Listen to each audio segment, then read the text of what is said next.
réalité, dans notre chorale, on n'a pas besoin de 100 personnes. On a juste besoin d'une adoration comme ça. C'est tout. Amen. On a juste besoin de ça. Juste ça. Et le Seigneur fait le reste. Amen. Que Dieu soit béni. Que quelqu'un dise Amen. Et frères et sœurs, j'arrive pas à comprendre. Certains, quand on leur dit que c'est des vacances à l'école, même à l'église aussi, c'est des vacances. C'est grave. Mais ça va changer. Ça va changer. Ce matin, vraiment, je suis dans la joie de recevoir un homme de Dieu, un frère. J'ai vu sur son statut, le matin, il a écrit « Si quelqu'un ne t'appelle pas frère, ne te précipite pas la vie, je t'appelle mon frère. » Alors, c'est un homme de Dieu, on se connaît depuis Kinshasa. Alors, c'est la deuxième fois qu'il revient sur Abidjan. En réalité, vraiment, Dieu voulait qu'il prêche le 29. Parce que depuis le début, on avait parlé du 29. Amen. Hein? Raph a voulu nous embrouiller dans beaucoup de choses, changer des dates. Mais Dieu a vaincu. Amen. Et vraiment, il est fils spirituel. Vous savez comment nous travaillons dans la communauté, dans la loyauté au Père. Il est fils spirituel de l'apôtre Timothée Kabasele et de maman Joël Kabasele. Amen. Et vous savez, moi, maman Joël et papa Timothée sont vraiment des parents, pour des tontons pour nous. Je me rappelle la dernière fois quand c'était, je crois, les 50 ans, pas les 50 ans, l'anniversaire du ministère. Alors j'étais en train de complimenter maman. Comment elle était, papa m'a regardé. Pourquoi tu parles à ma femme comme ça? J'ai dit, papa, c'est ma maman. Puis maman Joël qui dit, oh, Timothée, tu es jaloux. Donc c'est vraiment des parents que j'aime fortement. La dernière fois, on ne l'a pas eu. Je sais qu'il n'est pas content de moi. Donc quand je vais descendre à Kinshasa, là, je vais aller demander multiples pardons. Et ce matin, nous avons son fils. Vous savez, l'avantage de travailler dans une communauté, c'est que nous avons des pères, nous avons des tontons, et il est facile pour nous d'être dans une famille. Amen. Quand nous sommes dans une famille, il est facile pour moi d'aller à Kinshasa, de prêcher chez lui. Quand il vient à Abidjan, il prêche chez moi. Parce que nous sommes dans une famille. Je n'ai pas besoin de le discerner. Parce que je sais qu'il est déjà passé par des filtres. Amen. Mais je vous assure, s'il y a un témoignage qui revient sur lui, il ne sait pas, c'est qu'on dit que c'est vraiment un enfant de Dieu. Vous savez, frères et sœurs, la difficulté que nous avons en ce temps, c'est que nous tous, plusieurs veulent porter le ministère. Plusieurs veulent, quand on arrive, qu'on sente que c'est le bishop qui est arrivé, c'est l'archibishop, l'archevêque. Mais lui, il y a une qualité qu'on dit de lui, que c'est vraiment un enfant de Dieu. Amen. Et ce matin, c'est lui qui va nous prêcher. Et juste après ici, il doit aller prendre l'avion. Il repart à Kinshasa. Et nous sommes, ces derniers temps, il est ici. Il a un visa de 3 ans. Donc je sens que dans pas longtemps, il va s'installer aussi ici. Ce n'est pas une prophétie, mais ça peut l'être aussi. Alors, nous sommes heureux de recevoir le prophète Perle. Pendant qu'il s'avance, on se tient debout et on reçoit l'homme de Dieu.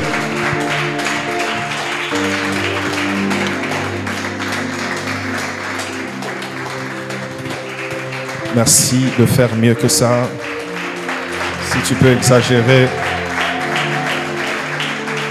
Est-ce que tu peux acclamer à la manière des enfants de Dieu?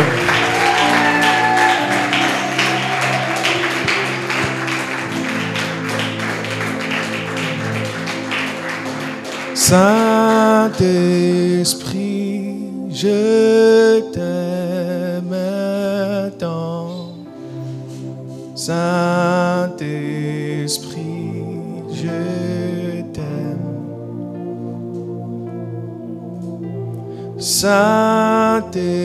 Saint-Esprit, je t'aime tant. Saint-Esprit, je simple, on peut le faire ensemble. Saint-Esprit. Saint-Esprit, je t'aime tant. Saint-Esprit, je t'aime. Saint-Esprit, Saint-Esprit, je t'aime tant. Saint-Esprit, je t'aime. Karayande. Saint-Esprit, Saint-Esprit, je t'aime tant. Saint-Esprit, Aya Shadaraba. Oh Saint-Esprit, Saint-Esprit, je t'aime. C'est une confession. Tu dévoiles ton amour. Je t'aime, tu le fais bien. Saint-Esprit, Saint-Esprit, je t'aime tant. Saint-Esprit.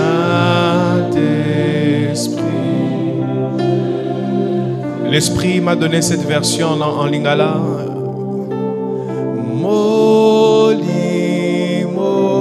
santu yaka. Molimo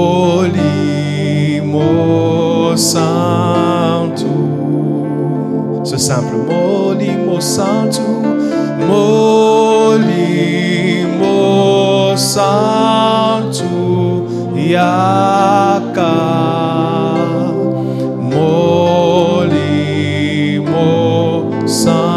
Je suis convaincu qu'on ne sortira pas de cette salle telle que nous sommes entrés. Molimo, molimo, santu yaka shayaba. Molimo, santu.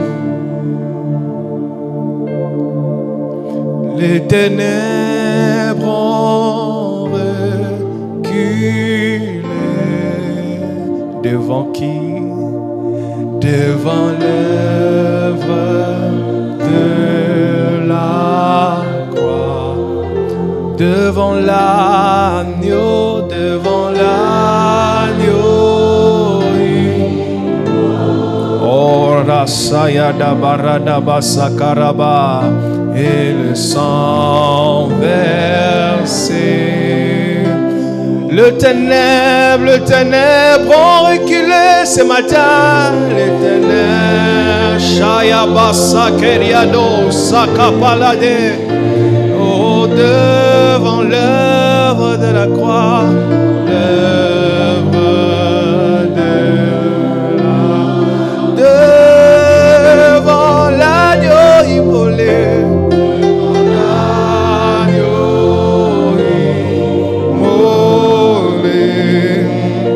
Et du sang versé pour moi. Oh, les ténèbres, tu le déclares avec foi. Oh, devant l'œuvre de la croix, Shaka Parabasaya. Devant l'agneau immolé, devant le Sayakabasa Kalabashate Karabashaya. Tu peux le faire plus fort que ton voisin le main levé. Les ténèbres, hey, Shabababasa Karabaya. Devant l'œuvre,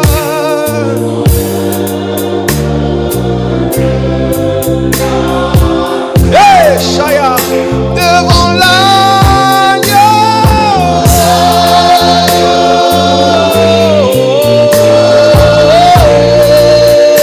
hey,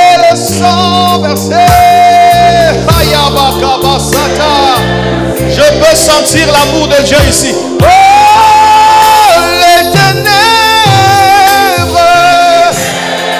vont reculer devant l'œuvre de la croix. Pas de la Shayaba devant l'Hayaba Kala Seneleve Shakabados.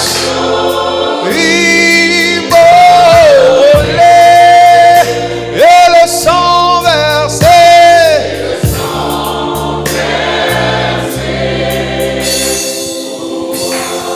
Karabasaya,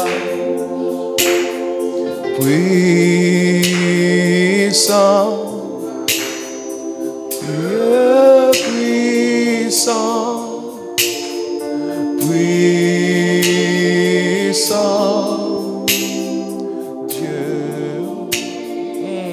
Karaba, puissant, puissant, Dieu puissant,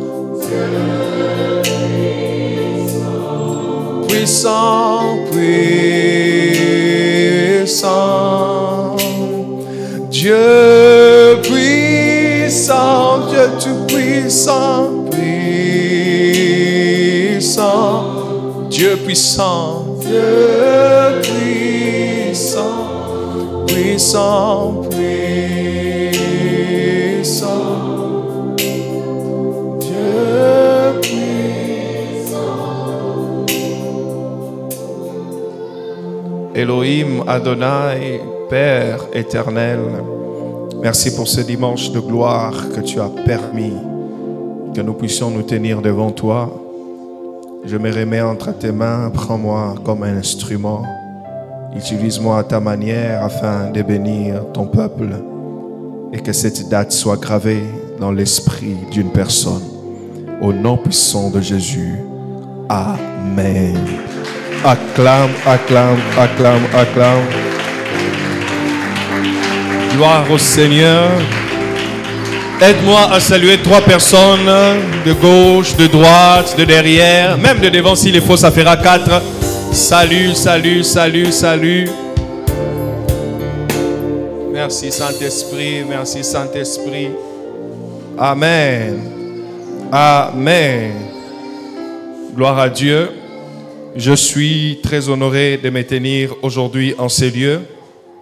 La première fois que j'étais entré ici, c'était pour voir le lieu avec le pasteur Dave. La deuxième fois, c'était quand papa Marcelo était là. Et je pouvais sentir aucune différence avec l'atmosphère que nous vivons, même à Kinshasa. Et je crois que vous êtes une église stratégique de Dieu pour le réveil d'Abidjan. Je sais que cette parole n'est pas pour tout le monde, mais vous êtes une équipe de Dieu, une équipe stratégique pour le réveil d'Abidjan. Et que dire de la personne du pasteur Dave? Nous sommes en 2018 ou 19. Non, 2019, avant le confinement, avant d'entrer en 2020, l'année du confinement. Je me souviens, le Seigneur, j'étais en prière, j'ai dormi dans mon bureau pendant plusieurs semaines et je tombe sur une prédication sur YouTube, la prière qui engendre le réveil. Et je suivais normalement le pasteur Marcelo et comme YouTube recommande des vidéos, j'ai vu une vidéo, j'ai dit, je connais le pasteur Dave et il parle du même thème. J'ai cliqué. Je vous dis, en cliquant, je n'arrivais plus à sortir de la vidéo. Quelle gloire dans ces messages-là. Quelle gloire. Je ne sais pas s'il était dormi ou ces jours-là. Ça a rempli mon bureau au point où j'avais un baffle Bluetooth. J'ai connecté et j'avais quelques frères qui étaient aussi en retraite dans d'autres pièces de la permanence. Ils entendaient ça et la gloire était tombée dans notre église. Et Dieu m'a dit, je t'ai donné le prédicateur que tu vas associer au programme que tu avais. Alors on a organisé un programme. Avant même de venir à Abidjan, on a fait le même programme, c'est Convention du Réveil, Corève. La première édition, c'était avec le pasteur Dave et maman Joël. Alors, il se faisait que c'était la clôture de Équilibre. Je crois que c'était à l'échangeur. Alors, il devait être là-bas. Alors, on avait carrément compris que Dieu, c'était un message. Alléluia. Et maman Joël nous avait aussi très bénis. Depuis lors, quand j'ai accompagné une fois le pasteur Timothée prêcher à la compassion, on avait échangé. C'est le jour où j'ai su le projet de la compassion à Abidjan. Alors, me voir ici, vous ne savez pas, mais c'était une conversation qu'on avait simplement eue. J'ai entendu, mais vous voir est un signe que Dieu peut prendre juste une pensée, une conviction et le donner cher. Je déclare dans le nom de Jésus que Dieu prenne tes idées, que Dieu prenne tes pensées, que Dieu prenne tes projets et que cela se matérialise. Les 4 personnes qui me donnent le meilleur des amens, Dieu le fait. Que Dieu prenne ce que tu as écrit dans un papier. Ça ne se voit pas. Seul toi tu le sais. Et que cela se matérialise. Ton amen n'arrive pas ici. Je déclare que cela se matérialise. Tu seras étonné de voir que toutes les lignes que tu as écrites seront accomplies et réalisées. Tu seras étonné de voir qu'avant la fin de cette année, tout ce que tu auras écrit sera réalisé. Maintenant, les 10 personnes qui donnent le meilleur des amens, c'est leur partage. Tu seras étonné de comment Dieu sera fidèle dans ce qu'il t'aura dit. Oh mon Dieu, mon roi. Alors, je suis très heureux de me tenir ici sous son invitation. Et d'ailleurs, j'avais des besoins de gens qui me disaient, reviens à Abidjan. Mais c'est quand lui m'a dit, tu reviens quand? En juin? J'ai dit, oui, juin, je reviens. Donc, c'est vraiment pour la compassion que je suis revenu. Est-ce qu'on peut acclamer le Seigneur pour la vie de l'homme de Dieu, le pasteur Dave? Félicitations aussi pour qu'il est encore nouvellement papa. Amen. Gloire à Dieu. D'ailleurs, c'est prophétique parce que lui venait de devenir papa et moi, c'est dans, je crois, 2 semaines que je vais aussi devenir nouvellement papa. Amen. Donc, je rentre vite pour ça. Gloire à Dieu. Aujourd'hui, je vais nous parler dans cette grande pensée qu'on développe depuis un temps, sur les sortes de prières ou les frustrations qu'il y a autour de prières non exaucées. Moi, avec le Saint-Esprit, un sous-thème que je t'apporte, 16 causes du non-exaucement de prière. 16 causes du non-exaucement de prière. Je parlerai de 4 grands points et les sous-points de ces 4 grands points feront 16 causes. Amen. Le texte que je te propose, c'est dans Jacques chapitre 4, le verset 3. Est-ce que tu peux te tenir debout? On va les lire ensemble à haute voix. Jacques chapitre 4, le verset 3. Le reste de versets, plus j'évoluerai, on va le lire. Vous y êtes? Jacques chapitre 4, le verset 3. Si nous y sommes, on peut lire ensemble. 1, 2, 3. Vous demandez et vous ne recevez pas parce que vous demandez mal, dans le but de satisfaire vos passions. Encore une fois, vous demandez et vous ne recevez pas parce que vous demandez mal, dans le but de satisfaire vos passions. Pour la dernière fois.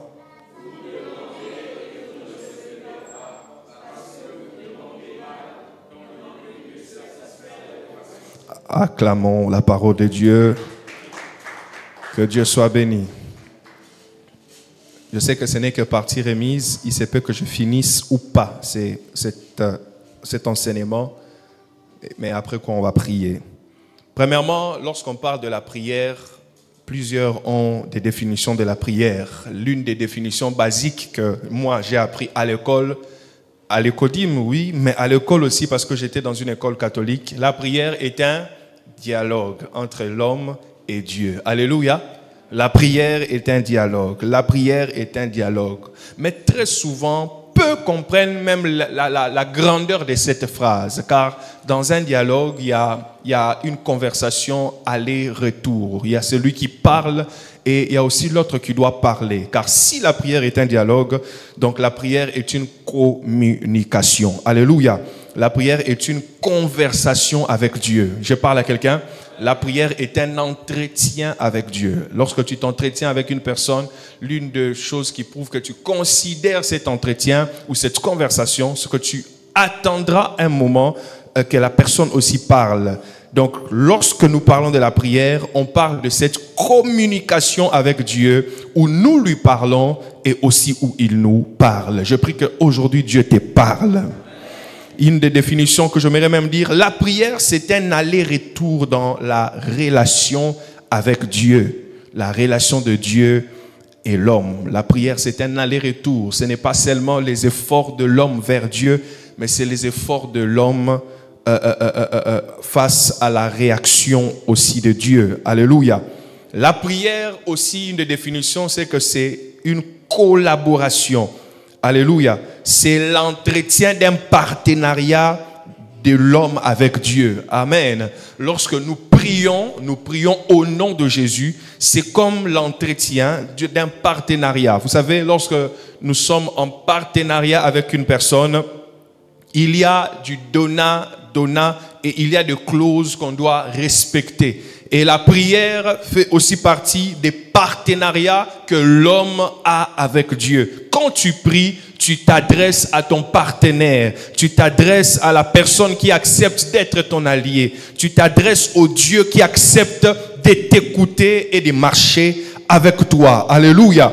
Et cette collaboration ou ces partenariats impliquent des responsabilités réciproques. Ça implique la responsabilité de l'homme pour prier, mais aussi la responsabilité de Dieu pour exaucer. Je peux avancer.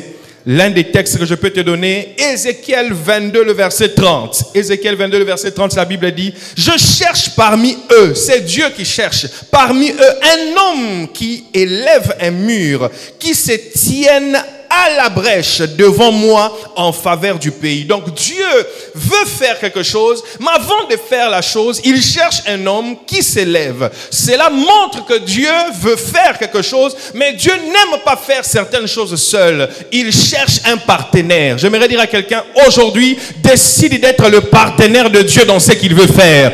Décide d'être en partenariat avec Dieu dans ce qu'il veut faire. Et même pour le réveil d'Abidjan, Dieu n'agira pas seul. Il aura besoin de personnes disposées pour souffler ses vents. Et je prie que tu sois ces partenaires sur lesquels Dieu va compter afin d'embraser ta famille, afin d'embraser ce quartier, afin d'embraser cette ville. Je sais que je ne parle pas à tout le monde, mais la personne qui comprend, je déclare que le partenariat de Dieu s'active dans ta vie.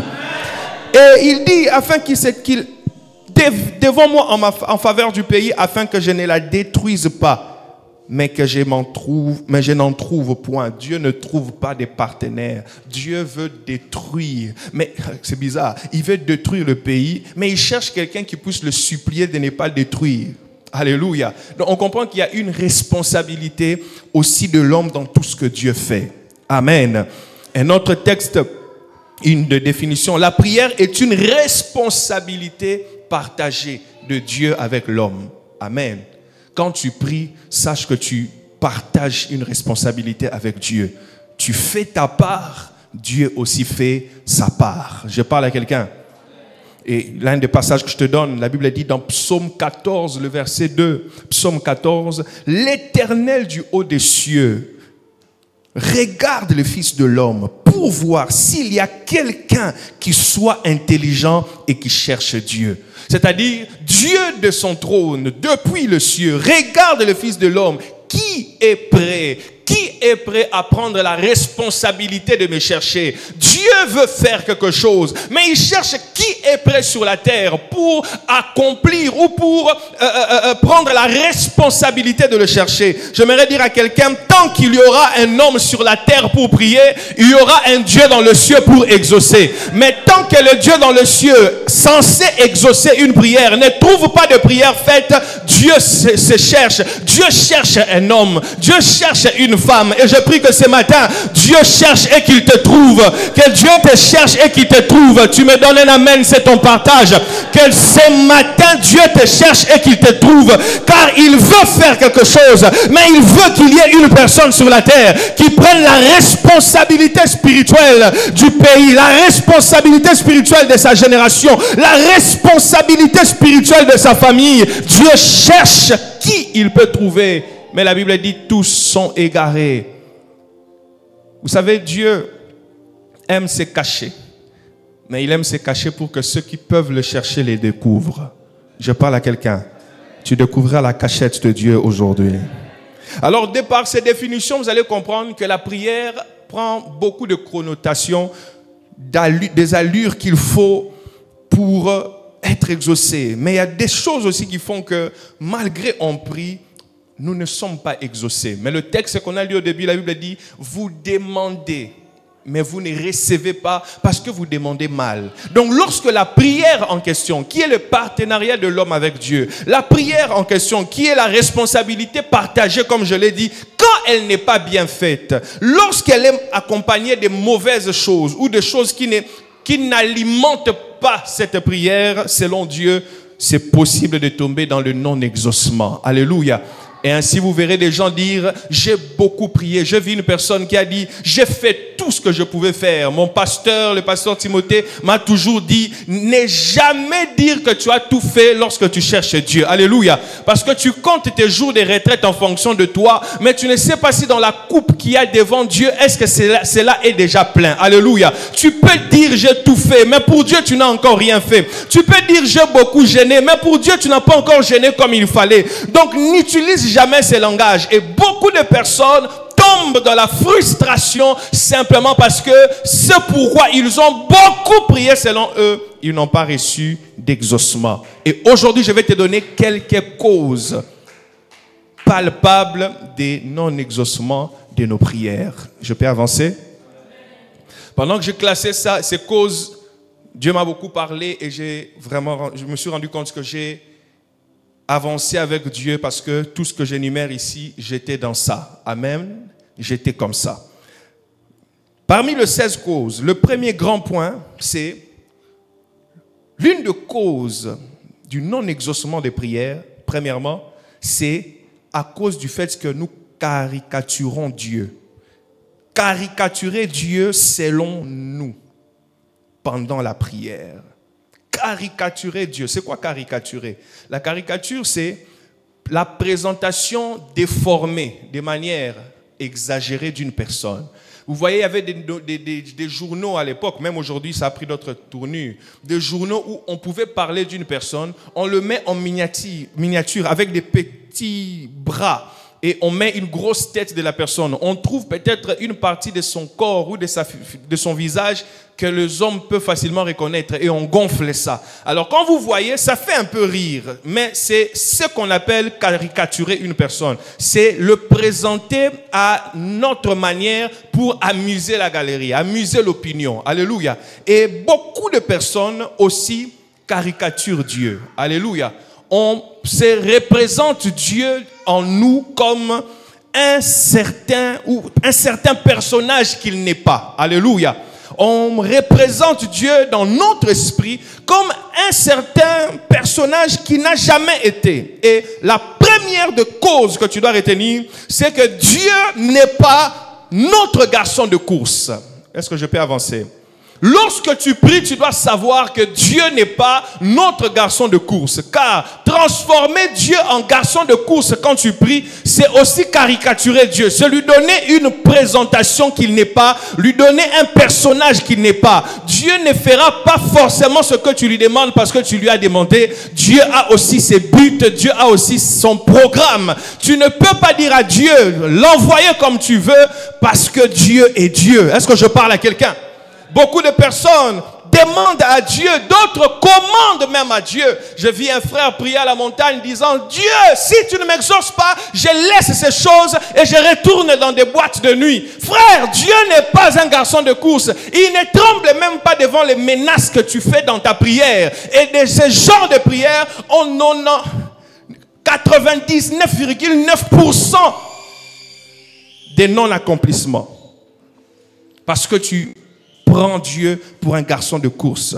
Deuxième cause, Dieu n'est pas gentil, mais il est bon. Je parle à quelqu'un. Caricaturer Dieu, c'est faire croire, c'est prendre, imaginer un Dieu gentil. Dieu n'est pas gentil, Dieu est bon. Alléluia. Vous verrez quelqu'un qui a fait une prière, Seigneur, ma vie, ça n'avance pas. Les gens disent que je n'évolue pas. Je n'ai pas mangé. Est-ce que ça te fait du bien? Je souffre. Est-ce que ça te fait du bien? Ces choses, ces phrases dans la prière n'ajoutent rien, ne changent rien dans ce que Dieu est. Car la bonté de Dieu, dans la bonté de Dieu, se cachent aussi les épreuves. Dieu peut te faire passer des épreuves parce qu'il trouve que c'est bon. Or, lorsqu'on est gentil, on ne saura pas trop faire passer celui qu'on aime par des épreuves. C'est la bonté de Dieu qui surpasse même nos épreuves. Alléluia. Israël a été retiré de l'Égypte, mais Dieu, avant de les amener en Canaan, les a fait passer par le désert. La Bible dit dans Deutéronome chapitre 8, souviens-toi de comment je t'ai fait passer dans le désert pour que tu crèves de faim. Frère, c'est possible que le Dieu bon te fasse crever de faim. Ce n'est pas qu'il est méchant. Il est tellement bon qu'il faut que tu crèves de faim pour apprendre que l'homme ne vivra pas seulement du pain, mais de la parole de Dieu. Alléluia. Donc il y a de ces choses, tu peux penser que Dieu est méchant, or il est bon. Dieu n'est pas gentil, mais Dieu est bon. S'imaginer un Dieu gentil, c'est aussi caricaturer Dieu. C'est une présentation déformée de Dieu. Je parle à quelqu'un. Tu vas voir quelqu'un dire, Dieu ne peut pas permettre que je dors affamé. Frère, tu vas dormir affamé. Parce que tu caricatures Dieu, tu le diminues. Connais-tu des hommes, le peuple de Dieu qui a souffert de faim? Alléluia. Jusqu'aujourd'hui, nous sommes toujours dans des problèmes avec Israël. Ils sont en guerre. Un peuple bizarre. Mais ces peuples-là, tout ce qu'ils traversent n'annule pas la bonté de Dieu pour eux. Lorsque tu es gentil, tu feras toujours des choses qui sont beaux. Alléluia, des choses belles. Mais lorsque tu es bon, tu feras des choses bonnes. C'est pourquoi la Bible dit, après que Dieu créait, il disait, c'est bon. Mais après avoir tout créé, il a dit, c'est très bon. Dieu ne trouvait pas belle la création. Dieu trouvait bon. Parce que quand c'est bon, ça accomplit une volonté. Alléluia. Mais quand c'est beau, ça satisfait une passion. Donc Dieu n'est pas gentil pour suivre tes caprices. Dieu est bon pour accomplir ses desseins dans ta vie. Alléluia. Quand tu as ça dans ta tête, quand tu as ça dans ton esprit, même quand tu pries, tu sauras que ce que je traverse, c'est parce que Dieu l'a trouvé bon. La Bible dit, Dieu fait toutes choses bonnes en son temps. Ça aussi, c'est une autre dimension. Tu comprendras clairement que ce que je traverse fait partie du programme, du bon programme de Dieu pour ma vie. J'ai fait des démarches pour voyager. On m'a donné un refus. Seigneur, tu es méchant. Si vraiment j'ai prié, tu ne pouvais pas. Frère, Dieu n'est pas ce que tu penses. Dieu est bon. J'aimerais qu'à partir d'aujourd'hui que tu te dises, si même je priais pour une chose que je n'ai pas encore vue, ça n'annule pas la bonté de Dieu dans ma vie. Cette manière de voir déjà Dieu, ça montre que tu grandis. Alléluia. Je vous connais une dame, elle est même revenue, en tout cas Dieu est tellement bon. Cette dame, en 2011, elle a voté pour un candidat à la présidentielle dans notre pays. C'était Étienne Tshisekedi. Elle a voté. Elle a voté, elle a prié. Et lors de la publication, on publie un autre. Kabila, qui revient au pouvoir. La dame est sortie sur l'avenue, elle a crié, Seigneur, je t'abandonne. Oh, tu abandonnes Dieu parce que ton candidat a échoué aux élections. Je t'abandonne, tu ne vois pas que le peuple congolais souffre. le même Dieu que tu dis là, c'est le Dieu qui a pris son peuple et qui a mené son peuple en captivité pendant 70 ans. Le même Dieu là, c'est le même Dieu qui a permis qu'on détruise les temples de Jérusalem. C'est-à-dire, comme on prie ici, Dieu permet que la police entre ici, ils arrêtent tout le monde, ils détruisent tout, ils cassent tout. Quelqu'un ici va dire, ah jamais, Dieu est méchant. Pourquoi il a permis ça? La bonté de Dieu peut cacher le mystère de l'épreuve. D'ailleurs, le mot épreuve en hébreu parle de Nisayon. Or, dans le mot Nisayon, il y a aussi le mot Nissi qui produit le mot miracle. Donc, pour un hébreu qui connaît Dieu, il comprendra que chaque épreuve est une face cachée de ce qu'est un miracle. Alléluia. Donc, les épreuves qui t'arrivent sont des signes probables qui montrent qu'il y a un miracle à l'horizon. Je déclare dans le nom de Jésus que l'épreuve que tu traverses cache un miracle. Je déclare dans le nom de Jésus que l'épreuve que tu traverses cache un miracle. Tu as l'impression de manquer financièrement. Tu as l'impression de manquer émotionnellement de fiancé. Mais j'aimerais te dire, derrière cette épreuve, c'est cache un miracle. J'aimerais dire à quelqu'un, Dieu sait faire des choses. Pourquoi? Parce que c'est un Dieu bon. Donne-moi le meilleur de sa main, c'est ton partage. Alléluia.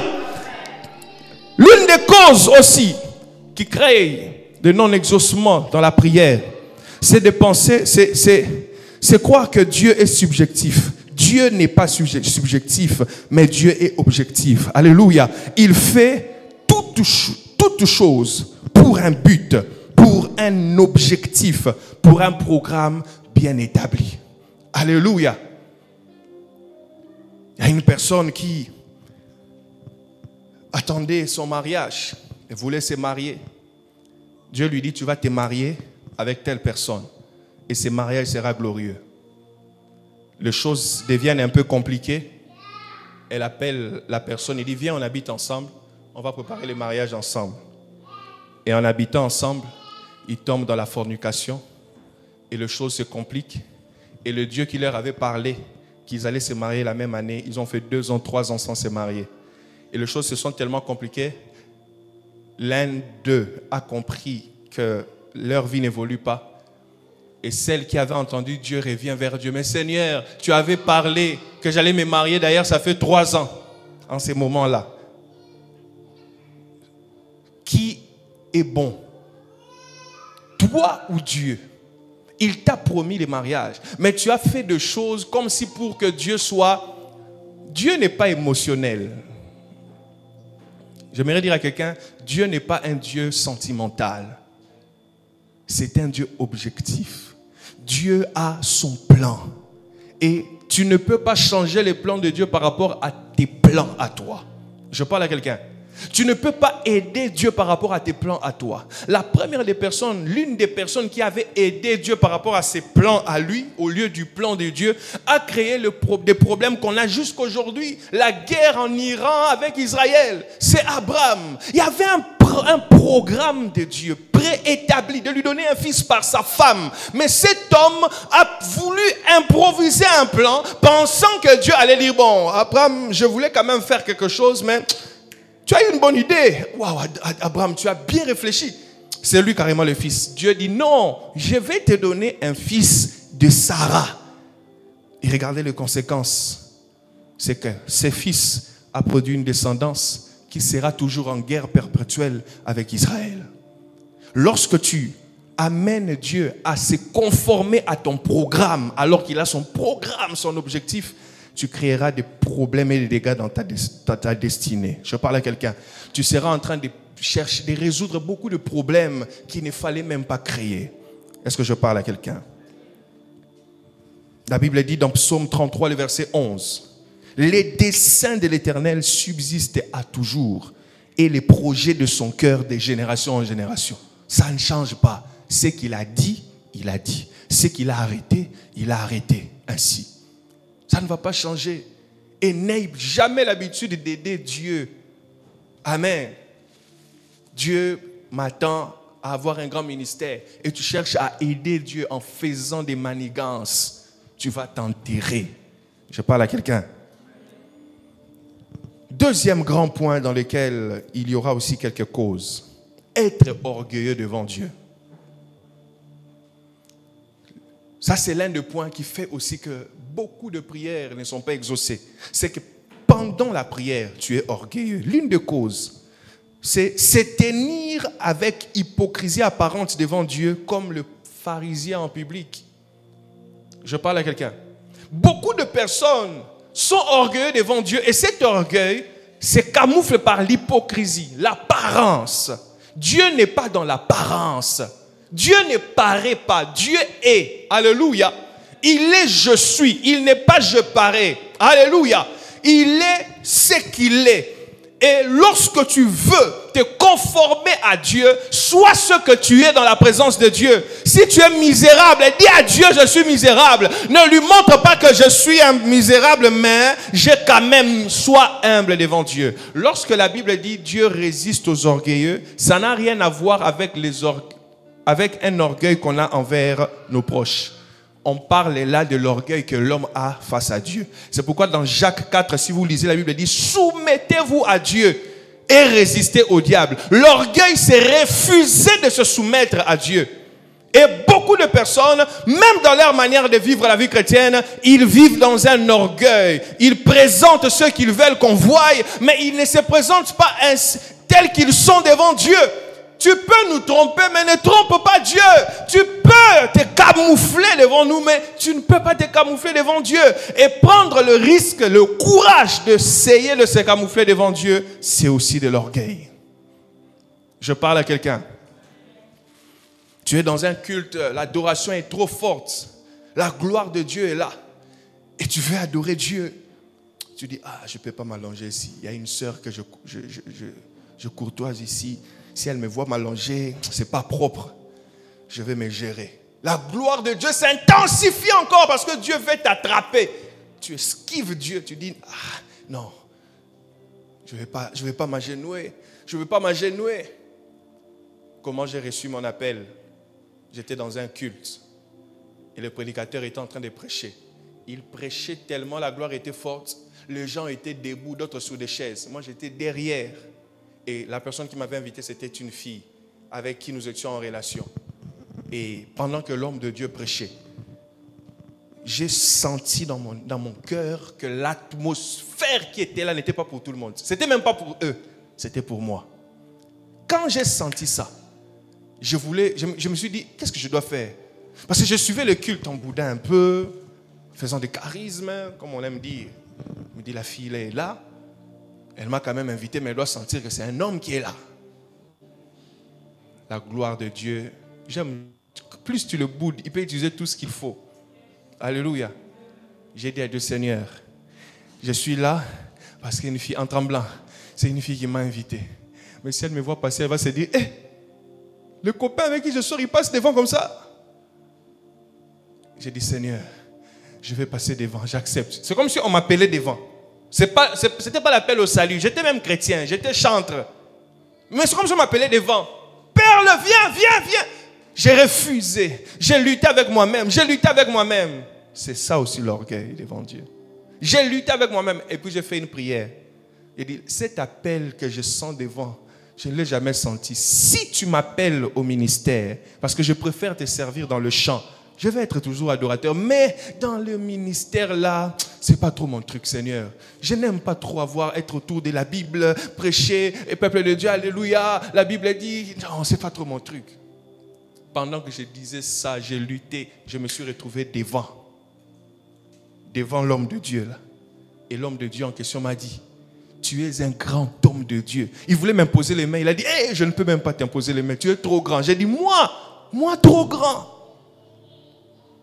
J'étais déboussolé. C'est comme si on avait mis une pause dans ma vie. Parce que j'avais brisé cette barrière de l'apparence, de ce que je voulais, de l'image que je voulais qu'on retienne de moi. L'atmosphère est forte. Les gens s'agenouillent. Toi, tu gères, tu regardes ton habit, ça va se salir. Ça, c'est le type d'orgueil devant lequel Dieu résiste. Alléluia. Tu veux t'allonger, allonge-toi, tu veux pleurer, tu refuses de pleurer. Tu bloques quelque chose. Depuis ce jour-là, ma vie a changé. Cette fille-là, j'ai béni Dieu toujours pour sa vie. Et vous savez, je suis devenu son père et son pasteur. Mais elle ne savait pas qu'en invitant un homme qui allait s'humilier devant Dieu, Dieu allait faire de lui son pasteur. Je parle à quelqu'un. Ta vie peut changer aujourd'hui si tu acceptes de briser la caracasse de ton image, de ta personne. Non, moi, on me connaît. Comment je ne peux pas tomber? Je ne peux pas tomber. Frère, il y a des tombées qui font tomber ta personnalité ancienne et tu te réveilles quelqu'un d'autre. Je ne peux pas tomber. Le pasteur veut prier pour moi. Ah, je dois fuir, je ne vais pas tomber. Humilie-toi devant Dieu. Je parle à quelqu'un. La Bible dit dans Matthieu 6, le verset 5. Lorsque vous priez, ne soyez pas comme les hypocrites qui aiment à prier debout dans les synagogues et au coin des rues pour être vus des hommes. Je vous l'ai dit en vérité, ils reçoivent leur récompense. Ça, c'est des orgueilleux. Or, quand tu es à ce niveau, c'est pire parce que nous, on a l'impression que tu es bon. Nous, on a l'impression que tu es spirituel. Mais le Dieu qui sonde le cœur et les reins sait que tu es orgueilleux. Ce que tu fais là, c'est de l'orgueil. Tu ne pries jamais à la maison. Tu ne cherches jamais Dieu. Tu ne t'humilies jamais devant Dieu. Tu es plein d'erreurs et d'imperfections, plein d'impuretés. Mais tu viens montrer par un habillement pieux que tu es connecté. Un jour, un frère a dit, un homme de Dieu, aujourd'hui il est pasteur, c'est un de mes fils, il a dit, quand je priais avant avec quelques frères, moi, tellement que j'étais nouveau converti. Moi, je criais, Seigneur, j'ai besoin de toi. Je te veux dans ma vie. Jésus. Mais les gens qui prient avec lui, qu'il a trouvé dans le Seigneur, ils priaient comme ça. D'autres même ne priaient pas, d'autres étaient comme ça, pendant la prière. Mais lui crie. Maintenant, il s'est retrouvé, il prie à 10. Mais il est le seul à crier, à se jeter le sable sur son corps.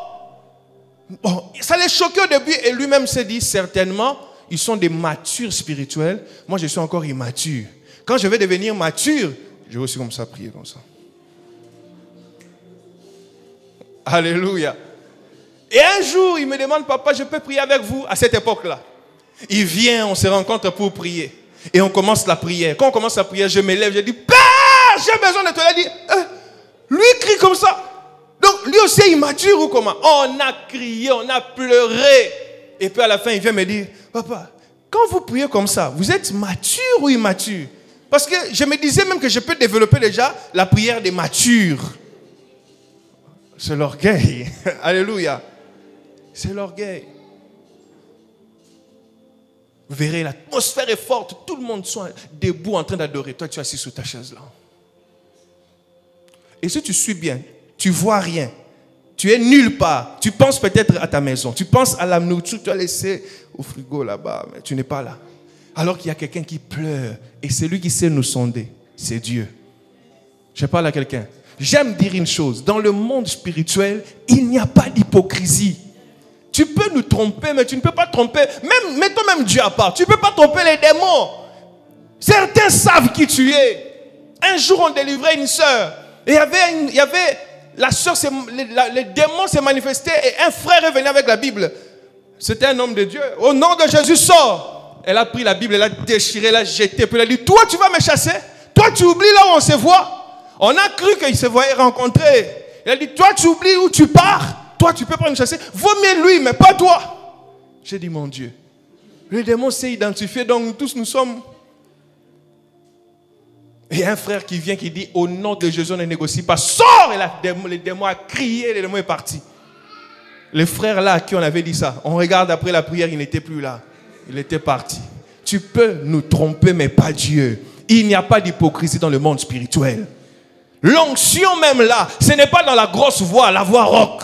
La gloire de Dieu là. Il a une voix d'onction. Voix d'onction. Donc tu peux détecter la voix d'onction. Et le contraire de la voix d'onction, c'est quoi? J'ai dit ça récemment. Je connaissais un frère. Il était dans l'homosexualité. Un vrai, nous on appelle PD. Je ne sais pas si on appelle ça comment. Un vrai oubi. Et il s'est converti à Christ. Je ne sais pas aujourd'hui qu'est-ce qu'il est devenu. Ce frère a parlé, mais bien-aimé, le Seigneur au milieu de nous. Nous, ça nous déconcentre. Ah, qu'il soit homme, non? Frère, pasteur, ce frère-là. Je ne sais pas qu'est-ce qu'il est devenu. Je vais essayer de chercher. La gloire de Dieu est là. Il y a 3 personnes ici qui vont recevoir l'onction. Recevez. 3 personnes qui tombent, qui pleurent, des hommes. Ici, le frère là-bas qui est costaud, mon frère reçoit. En fait, je me disais, il fait exprès ou quoi? L'onction coulait. Mais quand il fallait adorer, comme il pleurait, Jésus, j'ai besoin de toi, je ne peux rien sans toi, j'ai besoin de toi. On peut voir que c'est un homme qui, derrière la carapace qui a été déjà déformée par le houbisme, Dieu vient de les reprendre. Peut-être ça peut changer après, mais Dieu a mis l'onction dedans. Tu vois un frère, quand il fait le service, il marche comme ça. Recevez la gloire de Dieu. Ah, chrétien Daniel. L'une des causes aussi, c'est l'insensibilité dans la présence de Dieu. Il y a des gens qui décident d'être insensibles. La Bible dit, si aujourd'hui vous entendez ma voix, n'endurcissez pas vos cœurs. C'est possible d'entendre la voix de Dieu et d'endurcir le cœur volontairement. Donc, la sensibilité ou l'insensibilité est le fruit d'un choix. Tu décides, aujourd'hui au culte en tout cas, faites tout ce que vous faites, moi ça ne me regarde pas. Tu es orgueilleux, pas devant nous, mais devant Dieu. Le grand roi est là. Toi tu décides d'être insensible. Comment? Dieu peut descendre dans un culte, il te pousse, pendant la prédication, il te pousse à toi de t'allonger. Allonge-toi. Mais tu verras, tu veux t'allonger. Ah non, rien. C'est pas moi. Nada. Neva. L'insensibilité. Et Dieu résiste aux insensibles pareil. Dieu peut parler à ton cœur. Pendant qu'on prêche, il peut te dire, fais telle chose. Tu dois faire telle chose. Tu dois faire telle chose. Tu décides de ne pas le faire. Il dit, je me tiens à la porte et je frappe. Si quelqu'un entend ma voix, et puis on dit, et ouvre. Donc on peut entendre la voix, mais décider de ne pas ouvrir. Décider de ne pas ouvrir. Une personne pareille, tu ne peux pas demander les choses à Dieu et attendre des exaucements parce que tu es déjà de nature boudeur. Tu boudes Dieu. Insensible. Une autre de cause, c'est prétendre à tout prix être parfait devant Dieu et les hommes. Alléluia. Tu as des faiblesses, tu as des imperfections. Mais ta manière de prier devant Dieu, c'est comme si tu étais parfait. Et devant Dieu, et devant nous. C'est pas pour rien que la Bible dit confessez vos péchés les uns les autres. C'est pour maintenir une conscience d'imperfection, de faiblesse dans ton esprit. Tu n'es pas parfait. Paul dit nous courons vers la perfection. Il dit même je ne pense pas l'avoir remporté. Je cours vers cette couronne.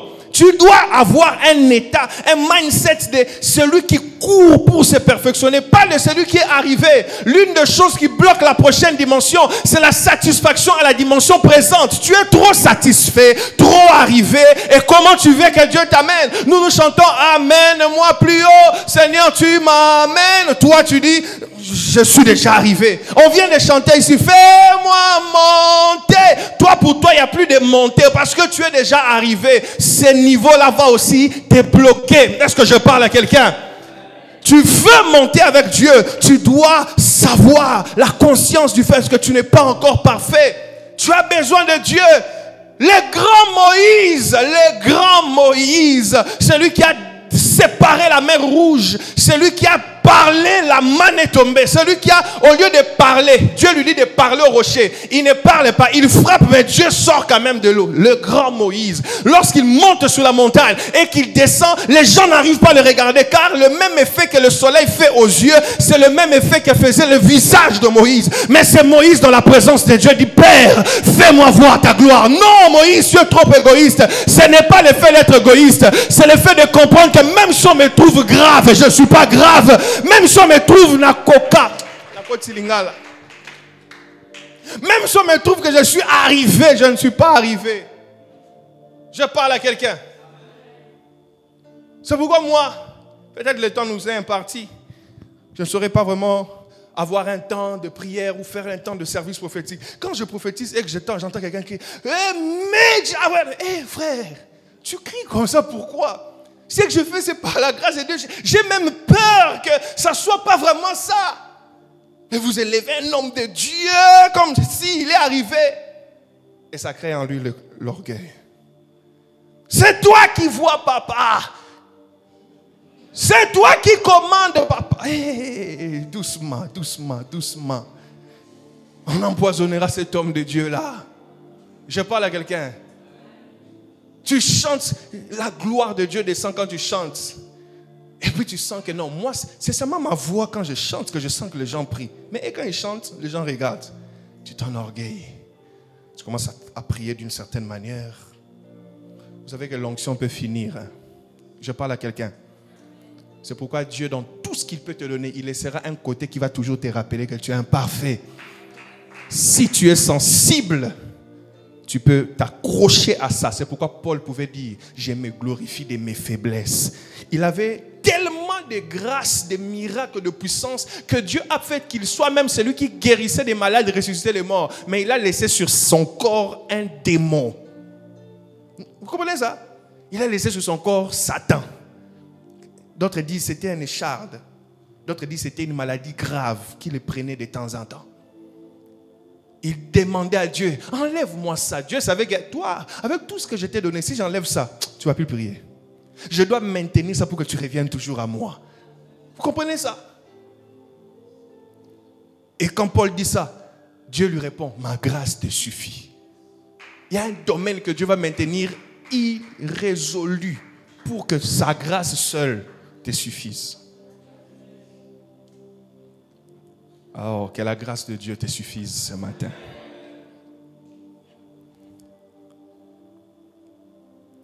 Une autre cause, c'est avoir une haute opinion de soi devant Dieu dans la prière. Frère, l'une des choses qui fait que tes prières peuvent ne pas être exaucées, c'est que tu as une haute opinion de soi. Qui t'a dit que tu sais que tu dis à Dieu? Même si c'est la foi. Hein? Mais ne dis pas certaines choses à Dieu. Élie était prophète de Dieu. Vrai prophète de Dieu. Marchant avec Dieu. 3 ans et demi par une seule parole. La pluie ne tombait pas. Et je me suis rendu compte, pasteur, ce n'était pas qu'en Israël. Si nous lisons Jacques, c'était sur toute la terre. Donc sur toute la terre, Élie a bloqué la pluie. Jusqu'au Congo, en Asie. Il n'y avait plus de pluie sur la terre. Et puis Dieu lui dit, sors, parle. Il sort, il convoque. Dieu ne lui a pas dit de convoquer le prophète de Baal. Lui-même en sortant, il convoque le prophète de Baal. Il fait une démonstration. Et Dieu approuve. Et vous allez voir un moment quand il prie, parce que Jézabel l'a maudit. Il dit à Dieu, Seigneur, je suis resté le seul. Oh, qui t'a dit que tu es resté le seul? Il y a une trente aujourd'hui sur TikTok. Qui a dit ça? J'ai même envie de dire à Élie, qui a dit ça? Qui t'a dit ça? Que tu es resté le seul? Parce que tu as descendu le feu? Parce que la pluie n'est pas tombée pendant 3 ans et demi. C'est pourquoi tu penses que tu es resté le seul? Élie, détrompe-toi. J'ai encore 7000. Une haute opinion de soi pourra te faire croire que tu es le seul. Tu n'es pas le seul devant Dieu. Tu n'es pas le seul devant Dieu. Dieu a encore 7000. Moi, quand je prie, je me souviens d'une vision qu'il m'avait faite. Je ne vais pas dire cette vision, mais quand je prie devant Dieu, j'ai toujours l'impression que Dieu peut choisir quelqu'un d'autre si j'essaye de croire que je suis le seul. Et vous verrez que quand Élie a fait cette prière, Élie pouvait faire de très grandes choses. Mais après cette prière, Dieu a commencé à lui dire, regarde, choisis qui va te remplacer. Tu vas oindre ce roi, il va rester. Fixe les dernières des choses. Toi, je dois t'enlever de la course. Imagine, quand tu as une haute opinion de soi, Dieu va précipiter ton départ. C'est pourquoi des grands hommes de Dieu, comme des William Branham, des Benson Idahosa, ce sont des gens que Dieu a pris tôt. Et il les a pris par des morts bizarres. Des gens comme Dr. Miles Monroe, mort, un pasteur mort par crash. Branham mort par accident mortel. Il mourait pas. Heidi Nabala chez nous, l'un des hommes de Dieu le plus miraculeux de sa génération, mort par une maladie, alors qu'il pouvait arriver en Angola. Il prie pour les malades, il était tellement fatigué. Lui-même était déjà malade. Mais il prie pour les malades. Il a dit, attendez, je suis fatigué. Je sais que tu veux être guéri, mais sachez que de la même manière que tu veux être guéri, c'est de la même manière que Dieu veut te guérir. Alors je vais prier pour cette chaise. Moi je vais aller me reposer. tout celui qui va toucher cette chaise sera guéri. Il prie pour la chaise, il sort au stade de 16h à 6h. On allait prendre. Donc on cherchait, mais qui est malade? Il y a plus de malades. Personne d'ailleurs avait touché la chaise. Ils arrivaient près de la chaise, ils étaient guéris. Un homme comme ça est mort de maladie en Afrique du Sud. Vous voyez ça? Quand tu commences à avoir une haute opinion de soi dans la prière, Seigneur Dieu, tu sais que beaucoup de gens ne te servent plus, mais moi je te sers, papa. Tu sais, la grâce que tu as mise en moi, plusieurs ne l'ont pas. Je t'aime parce que, même si tu dis de bonnes phrases, tu as une haute opinion de soi. Élie avait dit de bonnes phrases, mais la seule erreur qu'il a dit, je suis resté le seul. Vous savez, quand tu as une haute opinion de soi, tu présentes un Dieu irresponsable. Élie dit, je suis resté le seul. Dieu dit, attends, je ne suis pas irresponsable au point de te garder toi seul. J'ai 7000. Donc avoir une haute opinion de soi dans la prière, tu dis à Dieu, tu es irresponsable. Élie, pars, et puis je vais te montrer que j'ai 7000. 7000. 7000. Il y avait 400 prophètes de Baal et 450 d'Astarté, mais face à 7000, c'est rien. Dieu avait 7000 qui n'avaient pas fléchi de genoux. J'aimerais dire dans cette ville d'Abidjan, vous n'êtes pas le seul. Il y a encore 7000. Si vous voulez voir le réveil, ne vous approchez pas comme si vous avez le monopole de Dieu. Dites à Dieu, Seigneur, on veut au contraire voir ces 7000. N'ayez pas une haute opinion de vous-même. Ça va bloquer la chose que Dieu a dit. J'ai dit au berger Ralph, moi sur 100%, je ne sais pas si c'était à toi que j'avais dit, 80% de mes prières, je demande seulement la grâce de Dieu, la miséricorde de Dieu, la pitié de Dieu. Seigneur, est-ce que c'est en ces moments que tu veux bouger les choses dans ma vie? Si c'est en ces moments, bouge, je t'en supplie. Aie pitié de moi. Aie pitié de moi. Ta grâce dans ma vie, ta grâce. Seigneur, si ça te veut, si c'est ta volonté, permets. Je te demande, mais si c'est ce que tu veux faire. Je prie comme si je tremble devant Dieu. C'est comme si Dieu aime des gens qui s'approchent comme ça. Dieu dit, oui, cette personne, il dépend totalement de moi. Il a des requêtes. Je peux les résoudre. Mais il dépend totalement de moi. C'est pourquoi Jésus pouvait dire, si tu peux, éloigne cette coupe. Mais pas ma volonté, ta volonté. Waouh, Dieu a dit, Vous savez, Jésus était Dieu, mais il a prié pour nous montrer comment nous devons prier. C'est pourquoi il est monté en tant qu'homme au ciel pour dire qu'il y aura des hommes qui monteront aussi au ciel. Tu demandes une chose, mais si tu veux, dis aussi que ta volonté soit faite. Vous demandez, vous ne recevez pas parce que vous demandez mal. En faisant quoi? En présentant que ce que vous voulez, sans s'intéresser à ce que Dieu veut. Anne, tu prieras toute ta vie sans recevoir un fils. Mais c'est le Dieu qui t'a rendu stérile. Il l'a fait pour que tu découvres qu'il manque de prophètes dans la maison de Dieu. Le jour où tu découvres cela, il prêtera à ton ventre le prophète qui manque dans la maison de Dieu afin de donner après ce prophète 5 autres enfants. Tant que tu ne le comprends pas, Anne, tu ne verras pas l'exaucement à ta prière, même si tu criais jusqu'à casser ta voix. Est-ce que je parle à quelqu'un? L'une des causes aussi, c'est chercher à impressionner Dieu, sans se soumettre à Dieu. Tu veux impressionner Dieu. Il y a des gens, leur manière de servir, c'est comme s'ils veulent impressionner Dieu. Tout ça, c'est dans c'est le grand point des orgueilleux devant Dieu. Tu veux impressionner Dieu. Frère, Dieu n'est pas impressionné par ton français. Dieu n'est même pas impressionné par la chose que tu fais très bien pour lui. Je peux avancer? Il t'a dit, fais telle chose, tu as fait très bien, mais sache que tu ne l'as pas impressionné. Tu as prêché, il t'a dit prêche. Tu as prêché, tu as très bien prêché. Sache, tu ne l'as pas impressionné. Avoir une conscience du fait que, même Dieu a senti. Cette pensée pour moi, mais pas pour Dieu. Pas pour Dieu.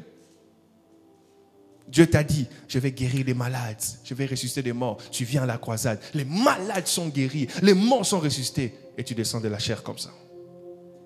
Nous, on voit un humble, mais quand tu entres en prière, Seigneur, merci. Tu vois, j'ai guéri les malades. Merci. Tu dis merci. Mais au fond de toi, Dieu sent que, petit. C'est moi qui ai fait. C'est ce que je voulais faire, mais ne m'impressionne pas. Je peux te donner un homme dans la Bible qui impressionnait Dieu, qui pensait impressionner Dieu. Ésaïe. Ésaïe chapitre 1, Ésaïe chapitre 2, Ésaïe chapitre 3, Ésaïe chapitre 4, Ésaïe chapitre 5. Pourquoi ce sont des chapitres? C'est parce qu'ils prophétisaient. Si vous lisez des prophéties qui donnaient là-bas, malheur à tel pays, malheur à tel pays, malheur à tel pays. Ils prophétisaient des choses bonnes. Mais c'était comme si, c'est parce que c'était quelque chose qu'il avait, qu'il devait avoir. Dieu lui dit, ce prophète, si je le laisse jusqu'au chapitre 40, je ne vais rien dire de grave. Il va continuer à condamner les gens. Il va toujours trouver des malheurs à vous, malheurs aux Syriens, malheurs. Dieu fait que son oncle, le roi Osias, meurt. Et pendant l'année de cette mort, il était dans le deuil. Il a vu un trône très élevé. Et quand il a vu ça, il s'est dit, waouh, quelle gloire! Et pendant qu'il regardait, il a vu les anges qui criaient, la gloire de Dieu remplissait les temples. Ésaïe a vu sa misère. Dans Ésaïe 1, 2, 3, 4, 5, il disait malheur aux autres. Mais dans Ésaïe chapitre 10, il a dit malheur à moi, car je vis au milieu d'un peuple impur. Je suis moi-même impur. Le jour où il a découvert son impureté, il a découvert que non, je pensais impressionner Dieu, mais c'est moi-même qui suis même malheur. Écoutez, Dieu envoie un ange qui vient toucher sa langue. Et il entend Dieu dire, qui ira pour nous? Donc pendant qu'il servait dans Ésaïe chapitre 1 jusqu'à Ésaïe chapitre 5, Dieu ne l'avait jamais envoyé. Il s'est retrouvé en train de servir. Peut-être même de bien faire. C'est pourquoi on a mis ça quand même dans la Bible. Mais il avait fait sans être envoyé par Dieu. C'est le jour où il a vu que Dieu cherche un homme. Et puis il a dit, mais voici, envoie-moi. Tu penses servir, tu viens à la compassion, tu pries, tu es au service des protocoles, modération, chantre, je ne sais quoi. Et peut-être que tu le fais sans que Dieu t'ait envoyé. Et tu penses impressionner Dieu, alors que Dieu se dit, mais je ne l'ai pas encore envoyé. Il fait, on l'acclame, mais je ne l'ai pas encore envoyé. Je prie que Dieu aussi te révèle un trône très élevé, afin que tu aies la révélation de sa personne pour une prochaine dimension. Alléluia. Et après Ésaïe chapitre 6, vous verrez qu'Ésaïe a donné le plus grand des prophéties sur Christ avec les précisions les plus perspicaces. Le temps me manquerait de tout finir. Troisième grand point, c'est l'état du cœur dans la prière. Ça, je vais le dire rapidement. L'état du cœur dans la prière, c'est ce qui peut créer le non-exaucement. Très tôt, j'ai commencé à faire des prières à Dieu en disant, Seigneur, brise mon cœur, change mon cœur, brise mon cœur. Je me suis rendu compte que j'avais l'impression qu'il y aurait un moment où je ne ferais plus cette prière. Mais j'ai l'impression que c'est chaque jour que je fais cette prière. Chaque jour qu'il faut toujours faire cette prière. C'est pourquoi la Bible dit dans Proverbe, garde ton cœur plus que toute autre chose. De ton cœur proviendront les sources de la vie. Quand tu maîtrises, tu gardes, tu protèges ton cœur, sache que tu es heureux dans la présence de Dieu. Première des conséquences dans ces grands points. Un cœur blessé ou empoisonné ne saura faire de bonnes prières. Un cœur blessé ou empoisonné, tu es blessé par les hommes, tu es blessé par les gens, tu es blessé par l'église. Je vois sur Internet, quelqu'un a commis une erreur. Un pasteur a commis une erreur ou un chantre et tout. Quelqu'un vient écrire, c'est pourquoi moi l'église je n'aime pas aller. Ça te regarde.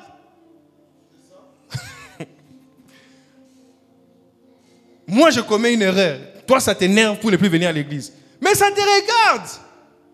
Ça te regarde. Parce que quand tu es blessé déjà comme ça, tu ne sauras prier. C'est pourquoi certains coupent tout court. Je viens pas à l'église. Ce n'est pas l'église le problème. Et il va te dire, je prie à l'église de la maison. Tu ne pries même pas à la maison. Parce que tu ne sauras pas prier quand ton cœur est blessé. Anne était blessée pendant des années par les mortifications de Pénina. Ça l'empêchait de capter ce que Dieu voulait. Elle allait, je vous informe, Anne était fidèle au culte.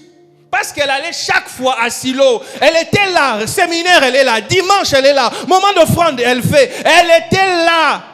Mais être là avec un cœur brisé t'empêchera de faire la bonne prière. Anne, c'est le jour où Anne a compris ce que Dieu cherchait. C'est le jour où Anne a eu un visage changé. Car certains cœurs blessés peuvent affecter ton visage. Tu es toujours triste. On a l'impression que c'est la rage de chercher Dieu. Parce qu'il y a des gens, quand ils cherchent Dieu, tu sens qu'il est triste. Tu es quoi? Non, mon âme est triste. J'ai besoin de Dieu. Oui, on peut comprendre. Mais certaines tristesses que les gens ont, c'est du cœur qui est blessé et empoisonné. Tu viens à l'église ici, mais tu viens d'une église où on t'avait blessé. Tu ne vas pas bien prier ici. Tu dois libérer ces gens-là, pardonner ces gens-là. Je parle à quelqu'un. tu dois libérer, tu pardonnes ces gens, tu dis Seigneur, c'est toi qui avais voulu. C'est beau hein, quand tu découvres le programme de Dieu, même dans ce qui t'a fait mal. C'est toi qui as voulu que je quitte là-bas. C'était dur, mais je me retrouve ici. Merci pour ça. Et un jour, pour montrer que tu as vraiment pardonné, tu fais un tour là-bas. Tu salues tout le monde normalement, tu souris normalement et tu sors. Et puis tu te sens bien. Je parle à quelqu'un. Moi, quand Dieu m'a appelé au ministère, il m'a donné un exercice, 2 exercices que moi, Perle, d'avant, je ne pouvais pas faire ça. Quand j'étais élève, parce que Dieu m'a appelé quand j'étais élève, j'étais bidel adjoint, leader de l'école. Alors je me tenais à la porte quand un élève venait. Je suis élève, mais un autre élève vient, il n'a pas enfilé. Je dis enfile. Il enfile, entre. Mais là, il y avait un qui me connaissait, alors il voulait me bouder. En arrivant, j'ai dit enfile. Et pendant que j'étais comme ça, j'étais chantre. Donc quand je vous disais que je suis chantre, j'étais comme ça. Il ne voulait pas enfiler. J'ai dit, toi, moi je te dis d'enfiler, tu ne veux pas. Je l'ai lancé un coup au nez. Le sang commençait à suinter sur ses vêtements, son uniforme. Je l'ai insulté. J'ai dit, tu n'entres plus. Et puis j'ai dit, moi aussi, je ne veux plus entrer au cours. D'ailleurs, ma journée est abîmée. Je suis parti. 2 semaines, 3 semaines, les choses sont revenues normales, mais je me disais, qui va là-bas. J'avais une fille avec qui on était à l'époque. Et cette fille-là, on était ensemble. On avait rompu. Mais notre manière de rompre, je l'ai humiliée en public. C'est-à-dire, j'avais préparé que ça soit comme dans un marché et que les marchés ne soient pas loin de chez nous. Comme ça, tout le monde, en la voyant passer, on se souviendra qu'il y avait un homme qui avait plaqué une fille en public.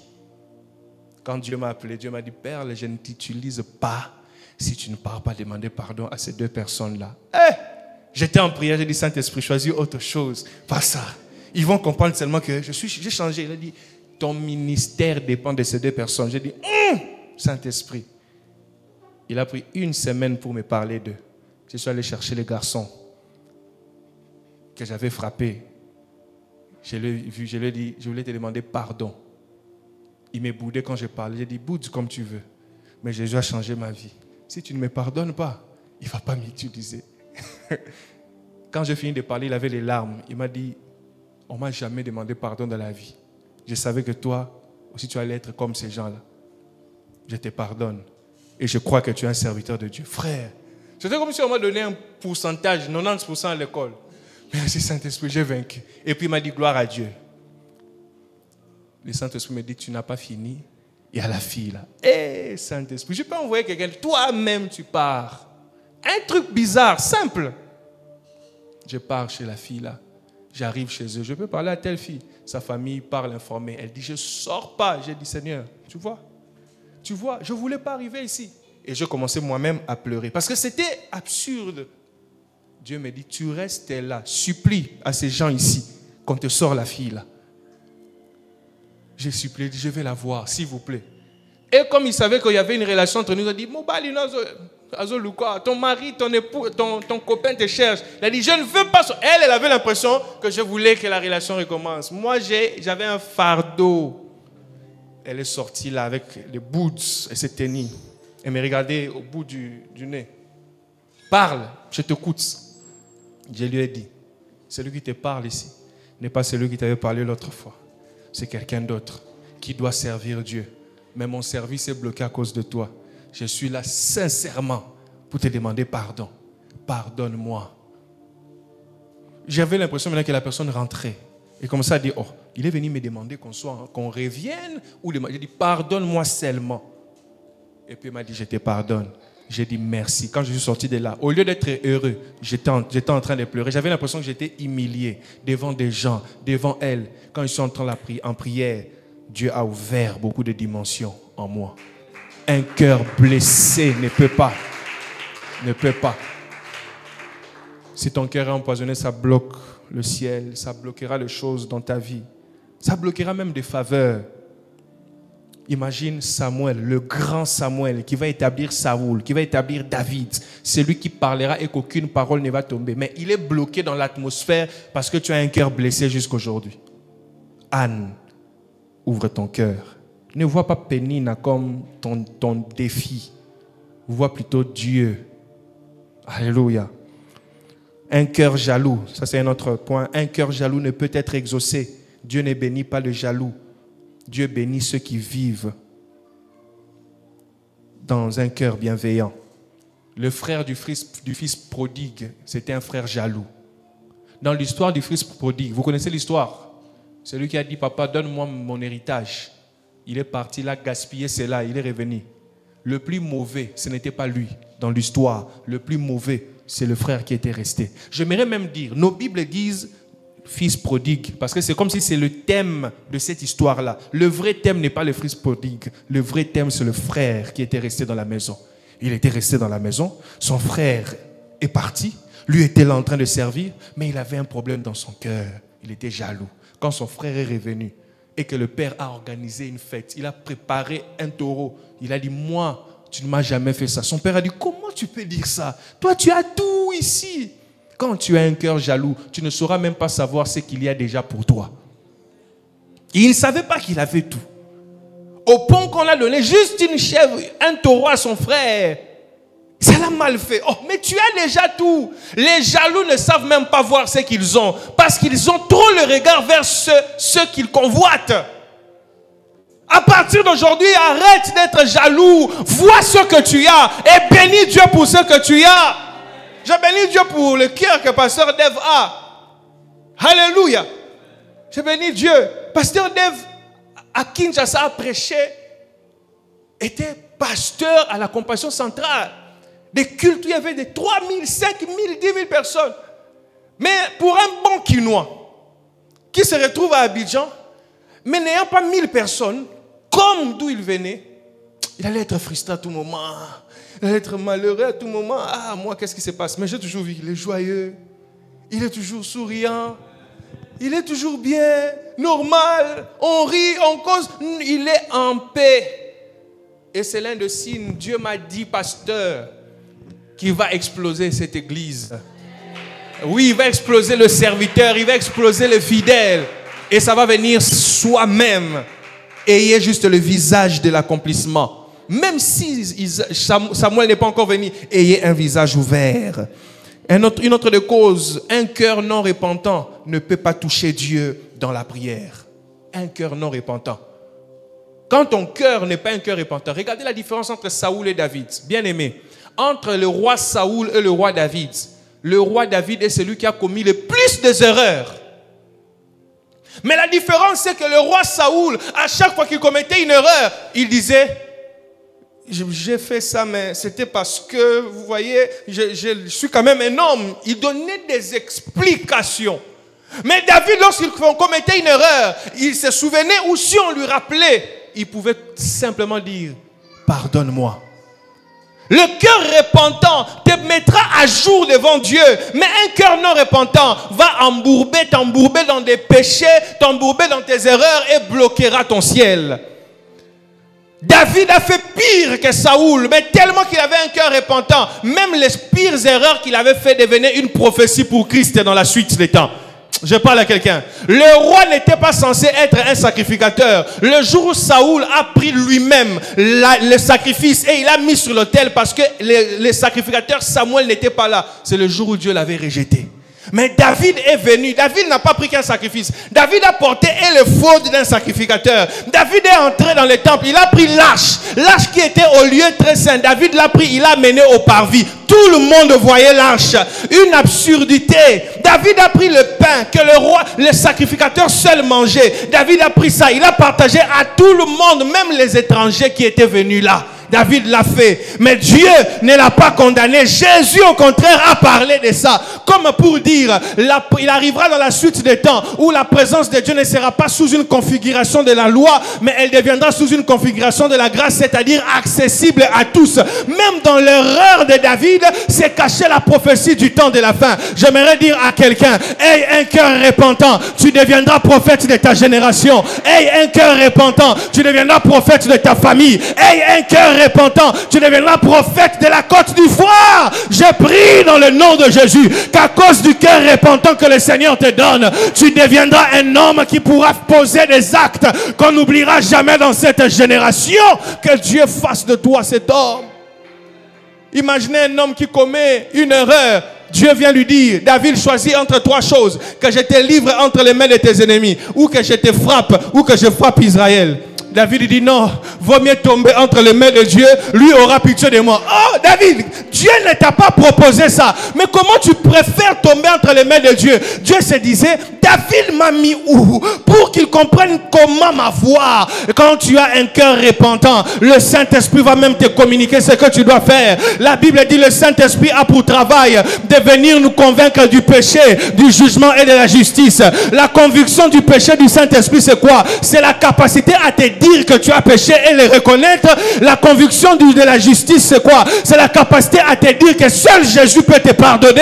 Et la conviction du jugement, c'est quoi? C'est te dire que si tu boudes de Jésus, tu iras en enfer. Là, c'est l'œuvre du Saint-Esprit. Et le Saint-Esprit marche avec ceux qui ont un cœur repentant. La Bible dit encore parmi les cœurs, le cœur pur, un cœur pur. La Bible dit, heureux ceux qui ont le cœur pur, car ils verront Dieu. Lorsque tu as un cœur pur dans la prière, cela te rend déjà éligible à voir Dieu, éligible à toucher Dieu. Ton cœur ne s'inquiète de rien. Ton cœur n'a pas de mauvaises pensées. Ton cœur ne médite pas la mort d'une personne. Ton cœur ne médite pas, n'a pas de pensées perverses. Ton cœur est clean. La Bible dit, je vais même dire à quelqu'un, selon la biologie, le cœur se trouve ici. C'est pourquoi je touche ici. Mais bibliquement, le cœur se trouve ici. Parce que le cœur, selon la Bible, c'est le siège des pensées. Alléluia. Donc celui qui a un cœur pur, c'est celui qui a des intentions pures. C'est celui qui a des pensées pures. Et celui qui a des pensées pures, c'est celui qui verra Dieu. Je lève ma main et je déclare, je ne sais pas trop finir ce que j'ai dit, je me limite ici, que la puissance de Dieu te localise à cause des pensées pures qui va se développer en toi. Je prie et je déclare, à partir d'aujourd'hui, lorsque tu prieras, le ciel entendra. Pourquoi? Parce que la qualité de ton cœur devient le point de contact de l'exaucement. La qualité de ton cœur devient le point de contact de l'exaucement. Je prie que Dieu te donne le cœur d'un adorateur, que Dieu te donne le cœur d'un homme de réveil. Tu ne peux pas être un homme qui bouleverse les nations si tu n'as pas un cœur de berger, si tu n'as pas un cœur d'intercesseur, si tu n'as pas un cœur d'adorateur. Tu ne peux pas avoir des choses de Dieu si tu n'as pas un cœur aligné à Dieu. Père, je prie au nom de Jésus qu'à partir d'aujourd'hui, que le cœur de quelqu'un soit transformé.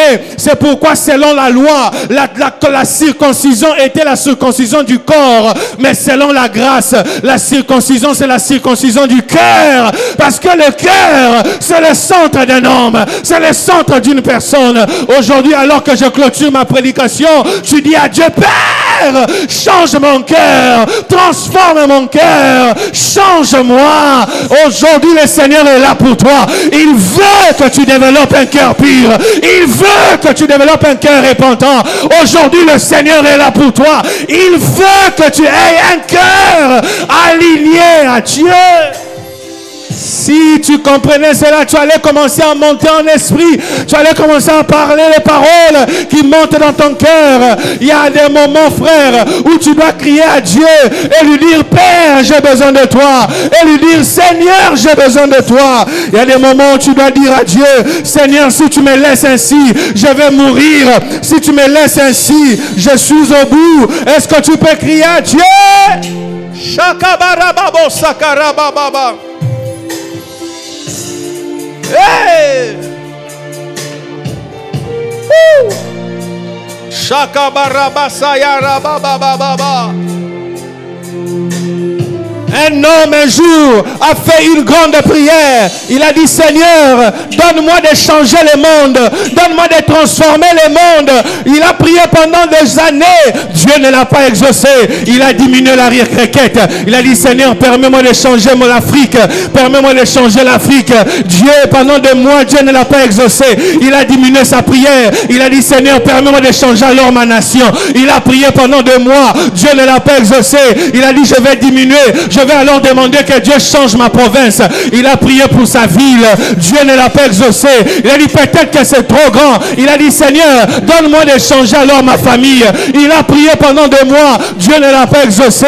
Il a dit qu'est-ce qui manque? Il a dit alors Seigneur, change mon cœur. Lorsqu'il a fait cette requête, Dieu ne l'a pas permis de changer seulement son cœur. Dieu a fait qu'il était devenu l'homme qui pouvait changer le monde. J'aimerais dire à quelqu'un, lorsque ton cœur est changé et transformé, tu peux transformer n'importe quoi. Dans le nom de Jésus, je prie que tu sois le point de contact de la transformation de ta famille, que tu sois le point de contact de la transformation de ton église, que tu sois le point de contact de la transformation de ta génération, que tu sois le point de contact de la transformation. Ce matin, il y a environ 9 personnes que le Saint-Esprit va localiser. Il va toucher leur esprit, il va toucher leur cœur et tu seras changé en un autre homme. Tu seras changé en un autre homme. Est-ce que tu peux seulement crier à Dieu, Père, j'ai besoin de toi, Père, j'ai besoin de toi, Père, j'ai besoin de toi. Je sens la gloire de Dieu, je sens la présence de Dieu, cette présence qui transforme, cette présence qui transforme. Je peux la sentir, je peux la voir, je peux la sentir, je peux la voir.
Une gloire va s'intensifier dans quelques secondes.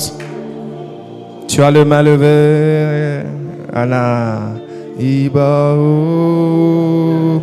y a quelque chose de trop fort qui va venir sur toi. Zadi Kabara.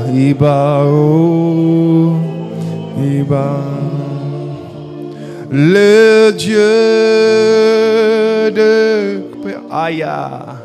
Le roi de gloire, Yahweh Sabaoth. Lève seulement tes mains. Je vois dans mon esprit 6 personnes recevoir quelque chose. 6. Ça se passe avec ton cœur, la disposition de ton cœur. Je vais compter jusqu'à 6. Ceux pour qui ce message a été communiqué vont recevoir une onction. Jusqu'à 6. 1, 2, 3, 4, 5, 6. 6, recevez. Prends. Shakababalando, Sakeria. Les 6 personnes reçoivent.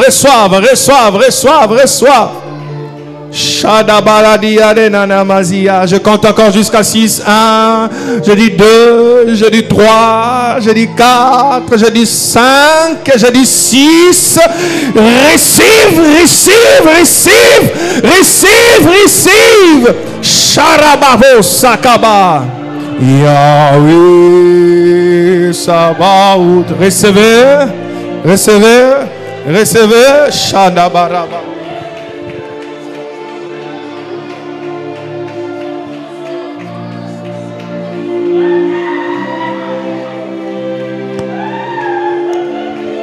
Yahweh Sabaoth. Yahweh Sabaoth. Yahweh Sabaoth. Yahweh Sabaoth. Le Dieu de gloire, puissant et glorieux. Yahweh Sabaoth. Yahweh. Merci pour ce puissant repas. Merci Seigneur pour ce puissant repas.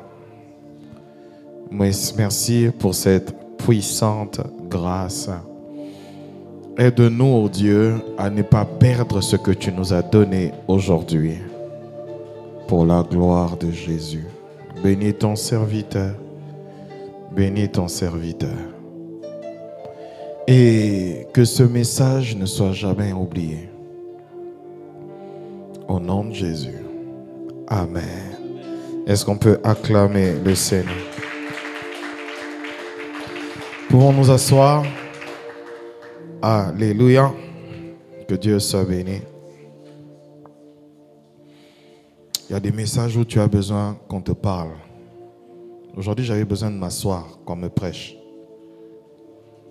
Des fois, quand tu prêches tout le temps, tu oublies que toi-même, tu as besoin qu'on te prêche. Je sens la présence de Dieu. Hein? Merci Seigneur. Je vais aller rapidement. Mardi de 19h à 21h.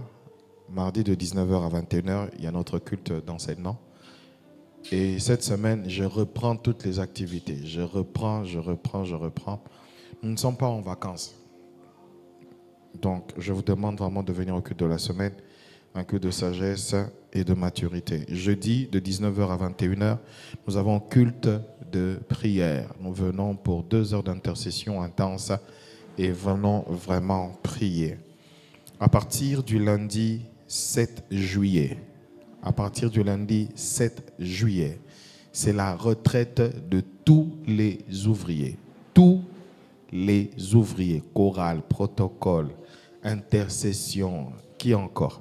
Tout le monde, caméra, j'ai dit caméra, comme tout le monde, nous nous retrouvons ici du lundi au dimanche. C'est ici qu'on va dormir. Tous les ouvriers. Pourquoi?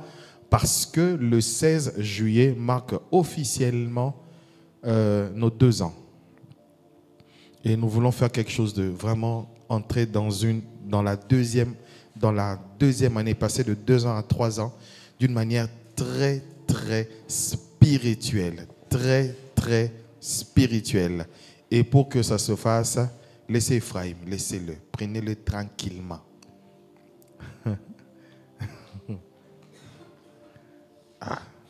Son grand-père est pasteur. Lui-même, il est pasteur. Donc, comme je disais, Ephraim, tu m'as fait perdre. Donc, à partir du lundi 7 juillet, nous avons notre retraite de prière pendant toute la semaine, du lundi au dimanche. Donc, nous serons ici. Et nous allons boire de l'eau pendant toute la journée. Mais nous allons manger que du pain à partir de 17h. Et ne vous en faites pas, l'église prend en charge le pain et le thé. Donc, oh non, même margarine là, ça va venir de l'église. On ne veut pas des margarines, comment on appelle margarine boostée.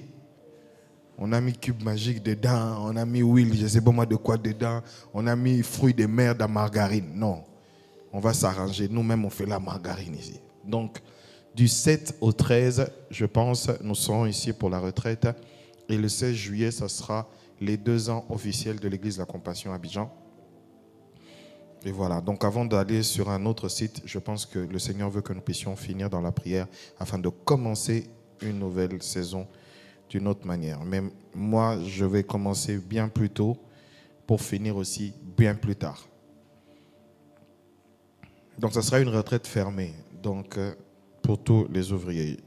Et pendant le mois de juillet, nous parlerons tous les dimanches des frustrations après la prière. Il y a beaucoup de gens qui prient, mais après qui sont beaucoup frustrés parce que tout simplement, il n'y a pas d'exaucement. Ils ne vivent pas des exaucements. Et je vous assure, si vous êtes un homme spirituel, si vous avez suivi cette prédication, je pense que le Seigneur nous a parlé à chacun de nous dans un point bien déterminé. C'est pourquoi, frères et sœurs, je vous demande de ne pas suivre une prédication pour le plaisir de la suivre. Mais vous pouvez toujours vous examiner par rapport à la prédication. Parce que dans les églises, aujourd'hui, on a beaucoup plus de frustrés que des gens épanouis et heureuses, des personnes heureuses. Pourquoi? Parce qu'elles sont sans exaucement. Elles prient, elles jeûnent, elles montent sur la montagne, elles cherchent Dieu, elles cherchent, elles descendent. Dieu n'agit pas, Dieu m'a abandonné, Dieu ne m'entend pas, le pasteur n'a pas d'onction. Non, tu pries mal. Et pendant tout le mois de juillet, et même après nos 20 soirées, je vais revenir sur cela. Du 3 au 24, nous aurons 20 soirées de prière sur le thème « Découvre et expérimente sa présence ». On s'aligne sur le thème qui sera à Kinshasa. Et je vais prêcher sur ce thème-là pendant 20 jours. Je ne serai pas seul. Je crois qu'il y aura le prophète Jado avec nous. Et ça va nous préparer à passer à autre chose. Ça sera 20 soirées. Parce que si je te demande de venir ici à 5 heures, tu vas me raconter que, pasteur, il faut sciencer. Communiquer des femmes. À partir du mercredi 2 juillet, nous débutons juillet en prière pour les femmes pour consacrer le 3e trimestre de l'année à Dieu. Nous invitons toutes les femmes à se connecter et à inviter les femmes autour d'elles. Il y aura la servante de Dieu, Noéla Douélé, qui est une amie, mais qui est aussi l'épouse d'un grand ami à moi, le pasteur Marc Douélé de Kinshasa. Le thème pour ce mois de femmes et de prière, c'est la foi. Modalité, nous sommes en jeûne et prière tous les mercredis du mois de juillet, de minuit à 18h. Et nous nous connectons pour la prière à partir de 20h. Le samedi 5 juillet, nous aurons soirée de nettoyage à partir de 13h. Les femmes, venez nettoyer l'église. Nous invitons toutes les femmes, mamans et jeunes sœurs à y participer. Autre communiqué. Je vais rapidement parce que le prophète doit aller à l'aéroport et que je dois vous libérer à midi.